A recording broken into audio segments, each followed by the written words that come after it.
السلام علیکم ورحمۃ اللہ وبرکاتہ۔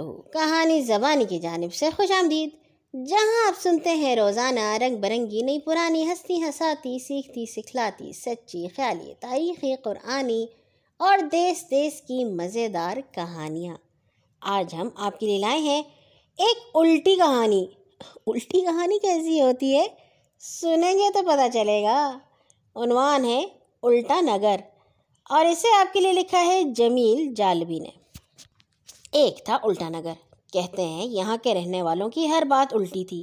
وہ بائیں ہاتھ سے کھانا کھاتے، بائیں طرف چلتے اور ہمیشہ بائیں کروٹ سوتے تھے۔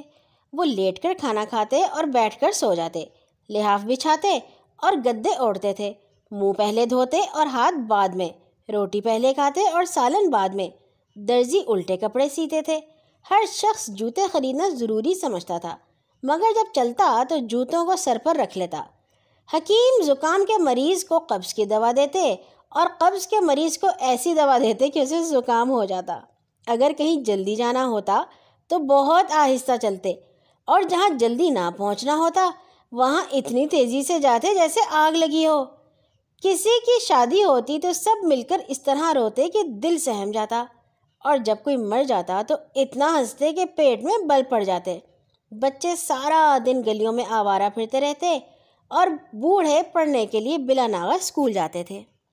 غرض کہ اس شہر کا بابا آدم ہی نرالا تھا، لیکن اپنی الٹی پلٹی باتوں کے باوجود بھی الٹے نگر کے لوگ بڑے سکھ چین سے رہتے تھے۔ ان کے ہاں کبھی لڑائی جھگڑا نہ ہوا تھا۔ کوتوالی کے سپاہی سارا دن لمبی تان کر سوئے رہتے تھے۔ الٹے نگر میں کوئی اجنبی شخص آتا تو ہر شخص اسے اپنے ہاں ٹھہرانے کی کوشش کرتا۔ اگر وہ شخص کسی کے مہمان ٹھہرنا پسند نہ کرتا تو وہ اسے غلط راستہ بتا دیتے، اور وہ اجنبی سارے شہر میں پاگلوں کی طرح گھومتا پھرتا۔ اس شہر کی الٹی باتوں کی خبریں بادشاہ تک پہنچی تو اسے بڑا غصہ آیا۔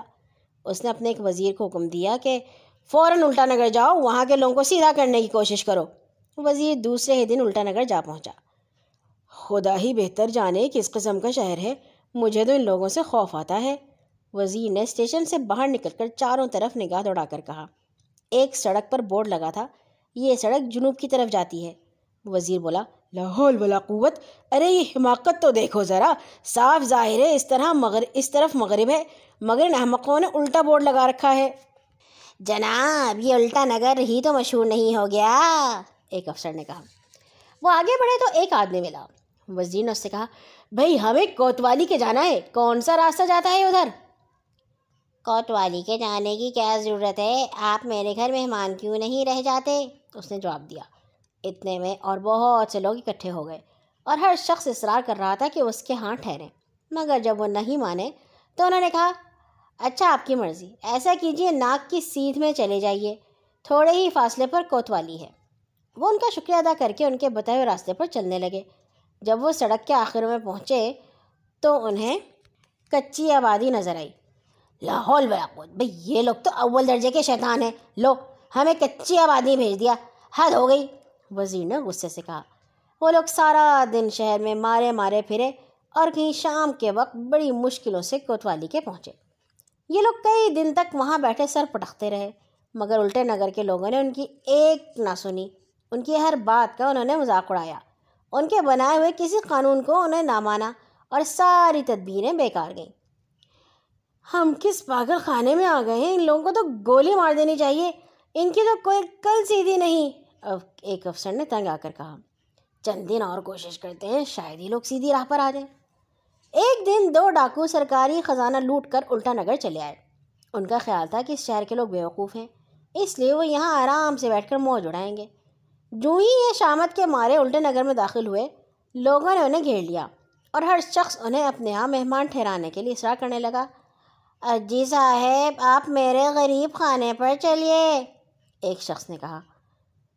چپ رہو، تم اتنے بڑے آدمیوں کی میزبانی کے اہل نہیں، حضور آپ بندے کے گھر چلیے، وہاں آپ کو ہر طرح کا آرام ملے گا، دوسرے نے کہا۔